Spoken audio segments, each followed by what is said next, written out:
Hey everybody, welcome to the Sharp Tongue Podcast. I'm your girl, Jessimae Peluso. I'm here sitting in my studio in a very typical Cali girl outfit. Cali girls dress like it's freezing, but I'm also hot. It's like 102 inside my body, but it's 60 degrees outside. This is how Cali girls dress. If you are not watching what you're listening to, I'm wearing a sports bra, leggings, and a cashmere sweater. This sweater is brought to you by Jenny Kane. Shout out to Jenny Kane. It is cashmere, and I feel so luxurious. Very luxurious in my sweater. It's sweater weather. It is sweater weather in Cali. There's some crazy things happening around in my neighborhood I'll tell you about at the end of the podcast. These critters are showing up on our doorstep, and it's terrifying. And it's changed the game for me. The landscape of where I live has officially changed into dangerous territory because of what is showing up. We'll talk about that at the end. I don't want to start with terrifying news.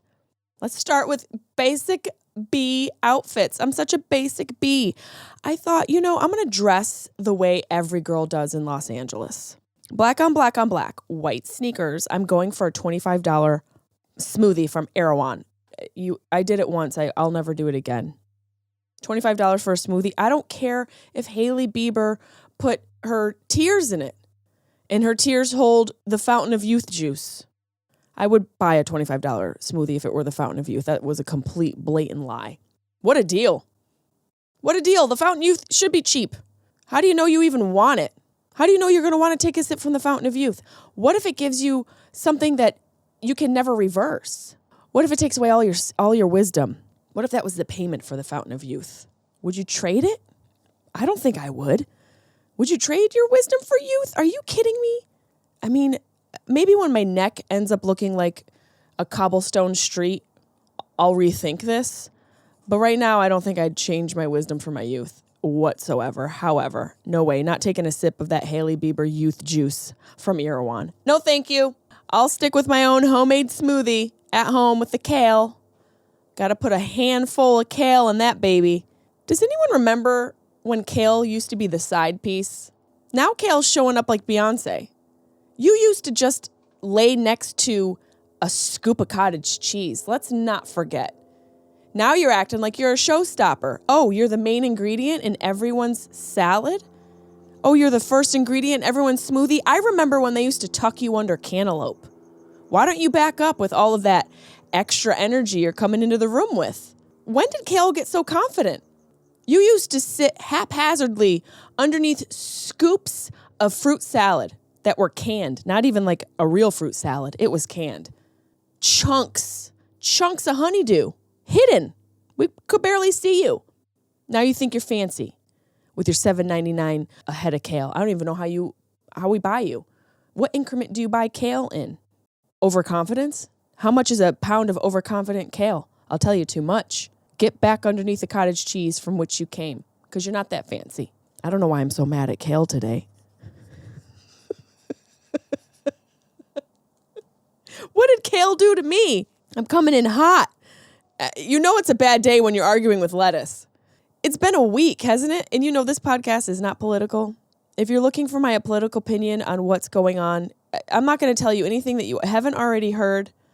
I'm not going to tell you anything that will change your mind. I don't like to get involved within my entertainment space with politics, especially on this podcast. That's not what this podcast is for. So let me put that out there for you. And I hope we can get through what we're going through these next few years with some dignity, respect, and maintaining an idea of community with each other. That's what I'll say about that.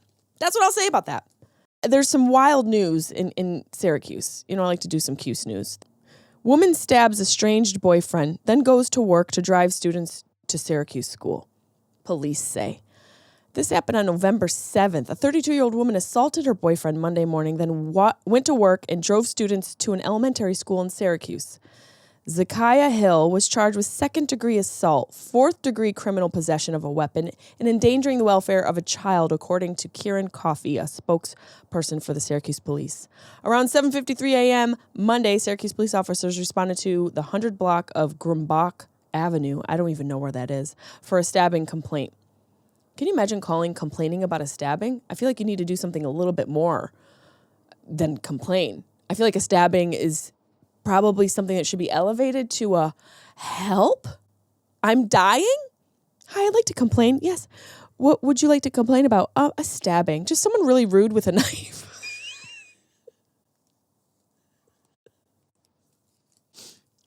Someone who's just really rude. Hi, yes. Is this the customer service stabbing line? Please hold. Can you imagine you call the customer service stabbing line and they put you on hold? Yes, please hold. Hello, I'd like to make a complaint. Hello, yes, I'd like to file a complaint. Sure, what complaint? I would like to complain about a stabbing that occurred. Yes, and when did the stabbing occur? It's currently happening now, and I'm not happy about it. This person is beyond rude. Hi, I'd like to I just think this is so ridiculous. Oh, God. When officers arrived, they found a 36-year-old man with cuts to his head, left shoulder, left leg, right hand.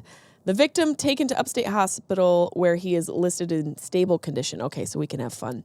Hill fled the scene before police arrived. That's my girl. What did he do? Did anyone ask that question first? Before we take her in, can we ask what the guy did? Because my man, he sustained wounds to his head, left shoulder, left leg, right hand. My girl was trying to make sure he didn't leave the house. I'm going to get your head, shoulders, knees, and toes. Let's see if we walk away now. And I'm sure she might be crazy as well. We're having fun. Two sides to every story. Not two sides to this guy's body anymore because she got both. Onondaga County District Attorney William Fitzpatrick said the man was Hill's estranged boyfriend, which is a weird term. I feel like it doesn't fully encapsulate the situation. Estranged? I feel like estranged is something that happens with like a ghost. When people become estranged, it's very dramatic. It sounds like something that you would find in Anne of Green Gables, right? Something you might find in that novel. Maybe in a Jane Austen novel, I feel like she might use the word estranged quite often. Maybe even in an Agatha Christie novel. That's where estranged lives. But not at the 100 block of Grumbaugh Avenue. People are estranged there? Something tells me that the nature of this crime doesn't really happen in a neighborhood like Grumbaugh, to the point where we should say the person who received the murder or the stabbing was estranged. I'm going to say he did some stuff. Around 9:20 a.m., Hill was arrested at Dr. Edwin E. Weeks Elementary School. Amanda Hall, the Syracuse School District's director of media, said she was arrested off the school grounds before school started. You know, those kids were at the window. They were like, ooh, Mrs. Hill's in trouble. Ooh, yo, come to the window, come on. Look, Mrs. Hill, she's getting taken away by the police. Ooh, you know, they used all their might to lift that school window. Some school windows don't even open. And it takes probably 3 or 4 or 5 kids to lift the window. You know, they probably lifted it as much as they could. And they were like, ooh, Mrs. Hill. She's probably a miss. If she's crazy enough to stab her boyfriend this many times for whatever he did, she's a miss. She's not a missus. She's estranged. Those kids are like, ooh, Mrs. Hill, what'd you do? Hill's employed for a transport company that provides transportation for students. She transported the kids in a Dodge Caravan to the elementary school after the assault in the morning. She was also driving the van with her child in her lap. Okay, this does not sound like a completely sane individual.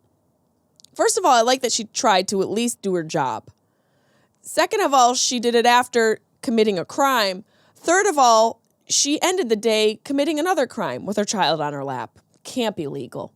There's no way it can be legal to drive other children to school while there is your own child on your lap. It sounds like Ms. Hill, the estranged of estranged Grumbaugh Avenue, doesn't make great choices. Hill was employed by Aladdin Transportation, who transports students to the Syracuse School District.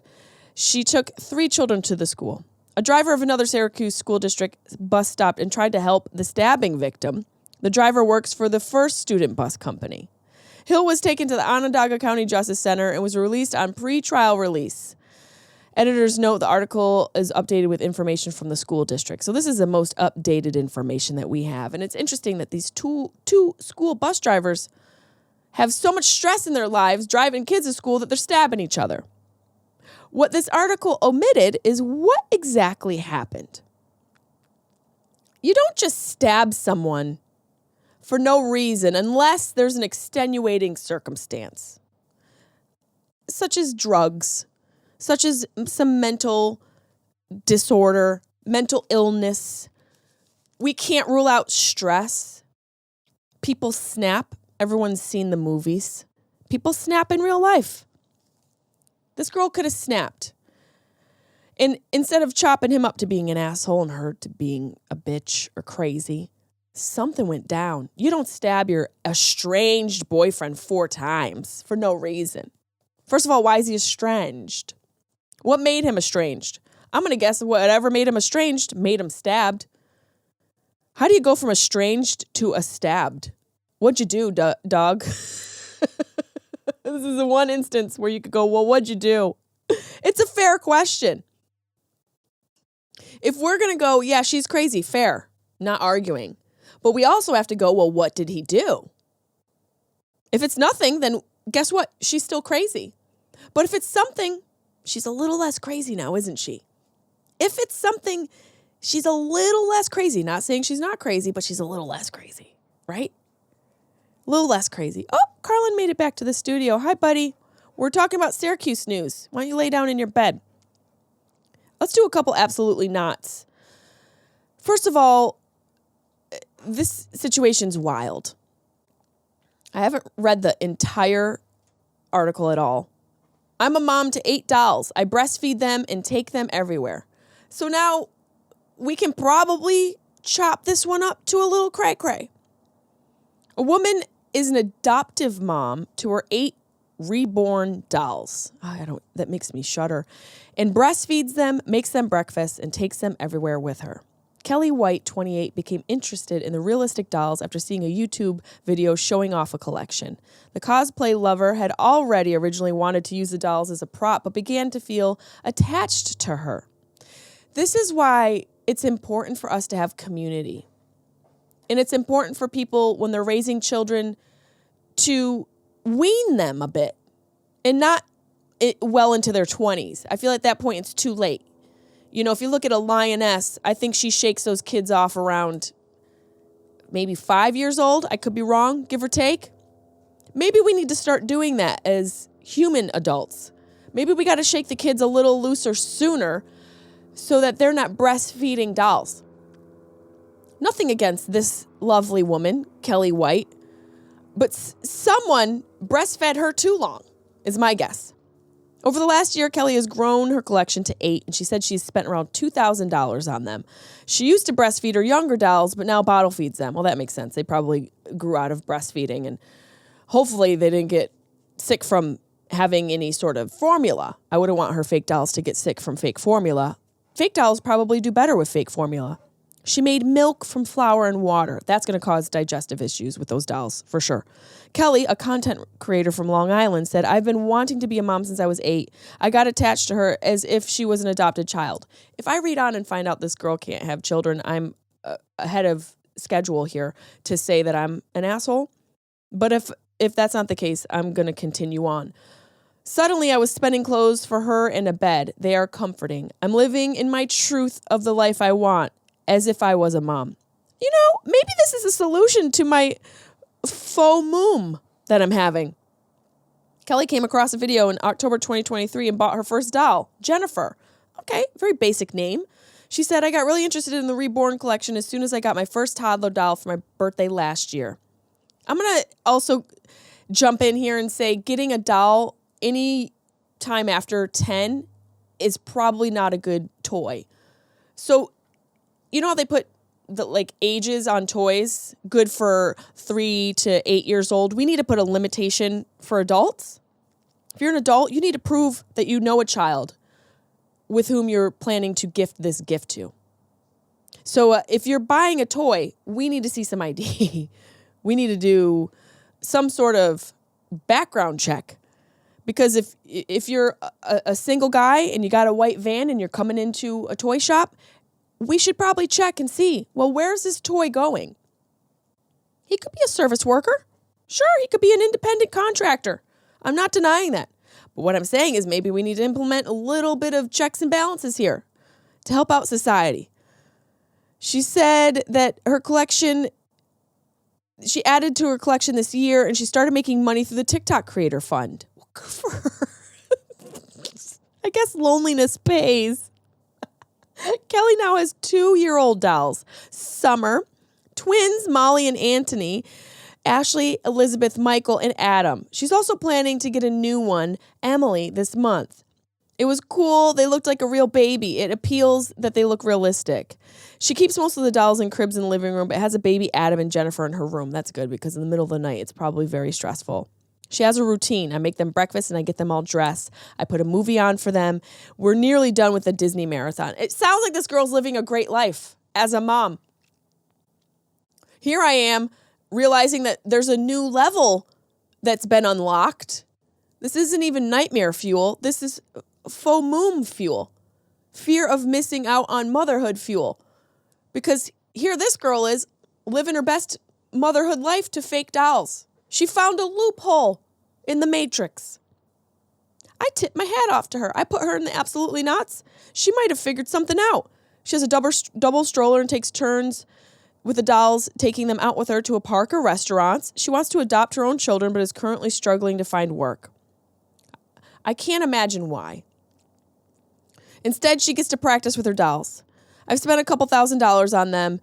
It's very worth it. A couple $1,000.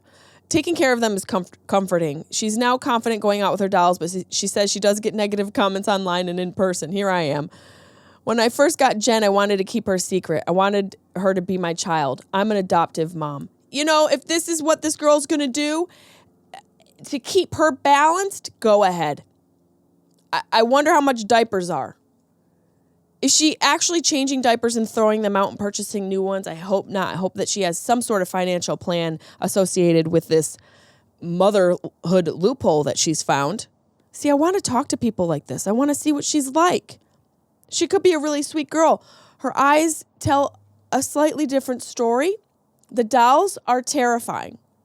The dolls are, I will say, an absolutely not to the dolls alone. But to my girl, Kelly White,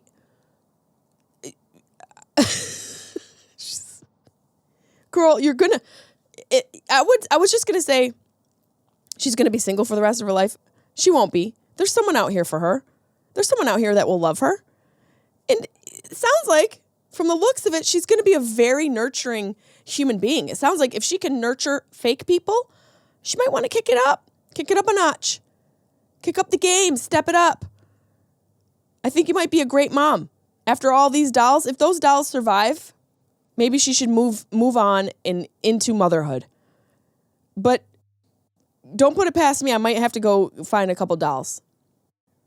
I have a couple dogs, so I'm halfway there. Can't believe this girl found a way to be a mom before I did. Here's some other news I'm going to keep in absolutely knots. 43 primates on the loose in South Carolina town after escaping from a research lab. Residents are strongly advised to keep the doors and windows securely closed. This happened a few days ago. At least 43 primates were on the loose Thursday in South Carolina, where authorities strongly advise the residents keep their doors and windows locked after animals escaped from a research laboratory. This is like Planet of the Apes times 1,000. I would, if it were me and I lived in this town, I would drive these adorable critters to anyone's home that works in the facility and drop them off in the front lawn and say, have a good day. Do what you need to do. I'm an ally. I realize you've been put through mascara hell. I believe that there's a comedian who has a really funny joke. I'm remembering it now. Dan Soder's got a really funny joke, I think, about them doing makeup testing on monkeys. I think it's him. I could be wrong. At this point, none have been captured. This was a couple days ago. It could have been updated. Traps are being set around the Alpha Genesis Primate Research Center in Yamasee, where the racist Mackey monkeys escaped en masse around 1 p.m. Wednesday. I wonder if they got together and they planned this. This sounds like a planned escape. And I'm so happy for them. I couldn't be happier. We don't need to why are we testing on them? If it's not for them to make them better, do we need it? Do we really need animal testing? Let's start testing on some idiots in our neighborhoods. Come on. Kelly White probably has some interesting data to give us. The Yamasee police officers were searching for furry fugitives, which can grow up to 21 inches tall and weigh 17 pounds, using thermal imaging cameras. This is ridiculous. We have... The monkeys have flown the coop. Residents were strongly advised, if you spot any of these escaped animals, please call 911 immediately. Are you kidding me? I'm rounding them up in the car and we're going for a joyride. We're going to the CEO of L'Oreal's house. We're stopping by Estee Lauder. We're going to take a swing around Clinique, and we're probably going to do a double drive through Maybelline. Maybe she's born with it. Maybe it's time for you to answer the doorbell, because I've got 20, how many of these guys escaped? 43 friends at your front door, trick-or-treating. Trick or treat. I've got something for you. Police said they were working with the staff of the Alpha Genesis Primate Research Center to find the escapees. We want to assure the community there's no health risk associated with these animals. How do we know? What are you testing them for then? According to its website, they provide the highest quality non-human primate products and bioresearch services worldwide, including serum, plasma, whole blood, and tissue samples. I don't like it. I could be wrong. We'll look into this. Some people let me know what you think about this. They provide the highest quality non-human primate products and bioresearch services worldwide. Do we need these products? This sounds like a Black Mirror episode. And it's the greatest escape ever. Let them go. The sad part is they probably wouldn't survive long on the outside. But then again, come on, they've been around for a long time. They'll figure it out. They can find some berries. There's power in numbers. I would love to just be at my window eating breakfast, seeing a pack of these guys run down the neighborhood. I'd join them. I'd help them out. There'd be a news update. A woman in a Chevy packed with 43 primates going around throwing poo at everyone's house. I wish them well. I want to find an update. If anyone has an update, let me know, because this is absolutely ridiculous. And I'm going to say absolutely not to the company. I could be wrong. It's probably a really great company and it's doing wonderful things. But for me, it's a hard no. I don't know why we need to research on animals. I don't know why we need to do these testings. Make your products better. Don't put crap in them. It's that simple. Figure it out. Maybe we should just stop wearing makeup altogether. I mean, I don't know what these non-human serums and it's like body parts made from, it provide the highest quality non-human primate products and bioresearchers worldwide. I'm probably so dumb and it's probably something that's really great. I wanted to read it blind, but this is what happens. You're like, oh, I'm just going to read this and see what this is about and comment on it. But no, can't do that. Won't work out. I hope the primates made it home safe and sound. And by home, I mean to somebody's house and they live happily ever after, but not chimp crazy. See, this is a problem. You got women like the lady from Chimp Crazy, and you realize, well, you can't have animals in a research facility and you can't have them at someone's house. Let's just leave them in nature. Jane Goodall. Someone call Jane Goodall. Have her get over to South Kakalaki and save these suckers. See, now this story makes me want to be a mom. I want to be a mom to all these primates. Who would be crazier, Kelly White and all of her dolls, or me and 43 primates? Don't answer that. That was just a hypothetical. Okay, I had got an email, Maybay's email, she asked me not to say her name. But last week, speaking of FOMO, fear of missing out on motherhood, I asked people who had children what their life was like and if they felt regret or whatever they felt. And I asked if somebody didn't have kids, what they felt regret or what their life was like. So I have not read her email yet. I will not say her name because she asked to have her name omitted. She said, "This prompt got me so excited, but please keep my ass anonymous if you read this to the pod," which you're welcome to. "I haven't felt this ready to put my experience into words and share these thoughts until after seeing the election results. And with women's reproductive health and access to it being one of the biggest factors in voting this time around, I felt the need to share my experience for the other 1 in 4 girlies that might have also kept theirs a secret. I hope I can also find the strength that comes in sharing my truth, even if it's just for Sharp Tongue and the Maybays. For context, I had a traumatic loss at a young age, and when I was 13, my dad passed 3 months after being diagnosed with pancreatic cancer.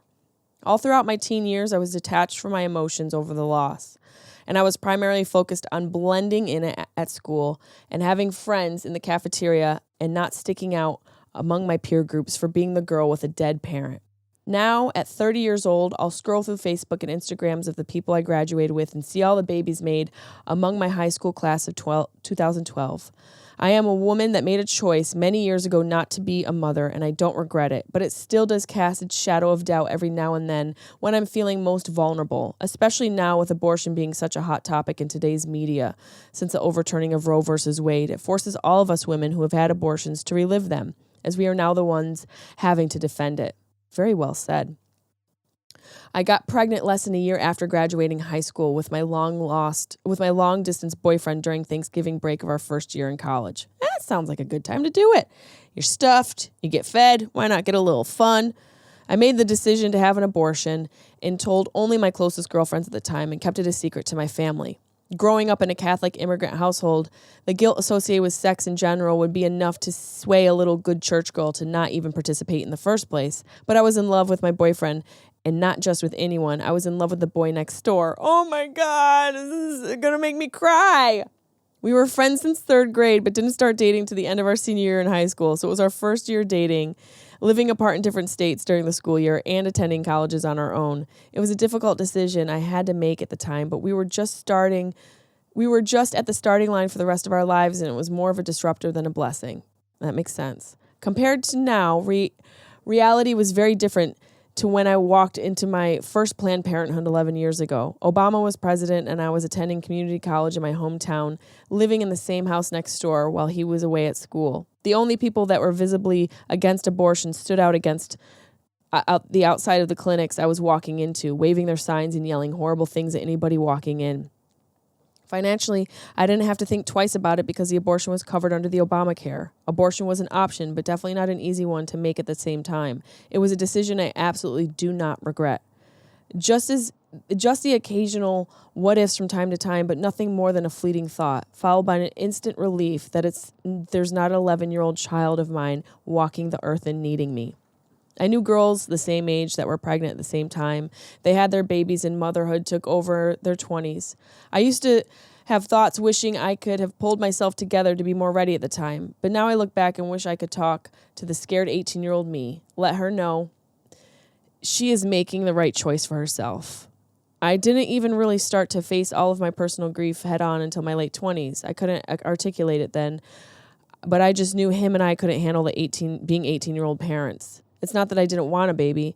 I couldn't face the change in lifestyle that it was going to lead me down once it was here. I would be lying if I said I have never felt some type of way or didn't experience major FOMO over the girls that were able to face my biggest fear in getting pregnant at a young age. Regardless of the conditions the other girls were brought up in and raised in, they still chose to spend their next 18 years raising somebody else at their expense, and I used to be jealous of them for being ready. Wow, that's a big statement. But now I'm just really proud of these girls and my 18-year-old self for being able to make the choice for ourselves. I can go into the mental wormholes thinking maybe I could have done it all. But I know those thoughts have no benefit to me in the present day. As you said in the last week's episode, comparison to others is the thief of joy. All that being said, I love my life and I've been able to make for myself over these past 11 years. The boy next door came with me to Planned Parenthood 11 years ago to get the abortion, and he will be meeting me at the end of the aisle of our wedding day. Was not expecting that. In Puerto Rico at the end of 2025. You and Carly have been invited. Just ask her. Him and I ended up staying together all these years, creating the adulthood we dreamed of, moving in together under the same roof, still experiencing the life together as childless adults. Now in our 30s, we talk about being ready to have kids and raising them, and we are excited for it now, unlike back then. I will always have that glimmer of anxiety that I should have done this or that, but the difference... I will always have that glimmer of anxiety that I should have done this or that. But the difference is, even with that, I am more confident and ready to take on the challenge present day in a more positive way than before. Thank you, Jessimae, for giving us light and love every week. And I'm sorry for the story time. I just couldn't resist you bringing up such a relatable topic with love, anon.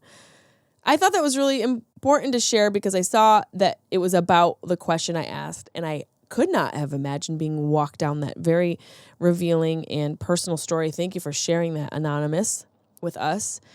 And it does bring up a lot of questions, and I hope anybody listening who's thought about an abortion or has had an abortion and felt guilty about it, I hope that brings you some relief. I hope it lets you realize that everyone has stories and everyone has a life, and I hope that we move towards a direction where women are able to govern their bodies and are able to make decisions for themselves that work for them and keep them healthy. That's what I hope. And I still am perplexed about should I be a childless woman now, especially with this information that I could get dolls and possibly move to South Carolina and see if I can scoop up a couple of those monkeys. But I did tell you in the beginning of this podcast, I wanted to tell you speaking of critters and being a mother, I might be a mother in my neighborhood. There are coyotes. There are coyotes now. I've lived here for 10 years, have never seen coyotes in this part of Los Angeles. I've lived on the west side for 10 years. I don't know what it means. I don't know what it's indicative of. It does make me feel worried about my fur babies. I don't want to have to punch a coyote, but I'm telling you right now, I might have to. I've been on alert. I've got my blowhorn and my mace ready to go. I will F a coyote up if they try and come after my fur babies. I may have never given birth to an actual human child, but my 3 dogs are my babies, and I plan to defend them. A coyote came right up to one of our doors last night, caught him on the ring cam, and I will go. I will spar a coyote. I'm going to get in there like it's UFC. I'm going to become an American gladiator. I'm Storm, baby. Remember China? R.I.P. I'm coming at this coyote with all sorts of weapons and zest. I'm coming at it with a purpose and intention. Because my girlfriend Brittany, her dog almost got snatched up in her backyard. Everybody saw that terrifying video. If she wasn't there, her dog would be gone. Not me, not now, not never. Let us learn. Let us learn. Let us not make the same mistakes. I'm keeping my eyes open. I'm keeping my eye on you, coyote. Try and come for me, because you're going to get a whole pile of furry fury from me. You better... Chaplin doesn't have teeth, but I bet you'd be terrified of him. Chaplin's got more gusto than a wolf with a full set of teeth. He's a 4-pound chihuahua with not a single tooth in his mouth, and he'll scare you. The mailman's been terrified, even through the closed, locked door. So I'm worried about these coyotes, and I hope that I don't report that one of my dogs was snatched up. I'm hopeful, seeing that my friend Brittany was able to snatch up her dog right out of a coyote's mouth, that if it comes down to it, I'm able to do it. I'm able to be a protective mother. I feel like I have to step in and do that. And honestly, on a serious note, the world is wild right now.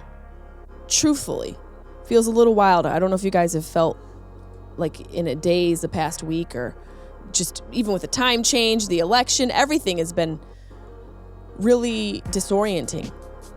But I think we have to remember that as humans, we've been through a lot worse. We have suffered and we've endured, and we can do anything, no matter what life hands us. And I think it's the struggle of life that really gives us the greatest experience and the biggest lessons. And so I think no matter what you're feeling and no matter what you're going through and what everything is bringing up in you right now, I'm glad that I can be a bright part in your day.